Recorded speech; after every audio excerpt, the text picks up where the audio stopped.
સર્વ લોકોને સીતારામ। મિત્રો, આ દેખાઈ રહ્યું છે તમને ગૂંચળું, તમને એમ થતું છે આ શેનું ગૂંચળું છે, શેના માટે વાત થઈ રહી છે?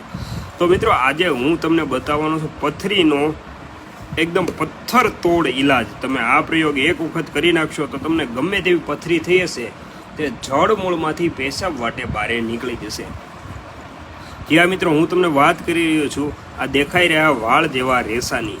મિત્રો, આ ન તો કોઈ વાળ છે ન તો કોઈ બીજી વસ્તુ છે, આપણે રૂટીન ઉપયોગમાં કરતા જે ભૂટ્ટા છે એટલે કે મકાઈના ડોડા છે તેના રૂછડા છે, એમની મૂછ કહેવાય છે। ઘણા લોકો મૂછ કહે છે, ઘણા લોકો મકાઈના રૂછડા કહે છે। તો આ રૂછડાનો તમારો ઉપયોગ કરી પથરીનો ઈલાજ કરવાનો છે। મિત્રો, આ રૂછડા છે તેમને 1 ગ્લાસ ગરમ પાણી કરી એમની અંદર નાખી દેવાના છે અને 1 ગ્લાસ ગરમ પાણી છે તે ઉકળી અને અડધો ગ્લાસ થાય ત્યાં સુધી એ ઉકાળવાનું છે અને તેમની અંદર થોડું સિંધવ મીઠું નાખવાનું છે સ્વાદાનુસાર।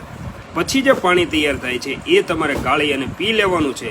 એટલે તમારી ગમે તેવી પથરી હશે તે 1 વીકની અંદર પેશાબ વાટે તૂટી અને બહાર નીકળી જશે। મિત્રો, વિડીયો દરેકને શેર કરવાનું ભૂલતા નહીં, કારણ કે આવી સરસ માહિતી ખૂબ જ મહેનત કરી અને તમારા માટે ભેગી કરી છે। તો દરેકને શેર કરો અને કોમેન્ટમાં અવશ્ય તમે આ રૂછડાને શું કહો છો તે લખો।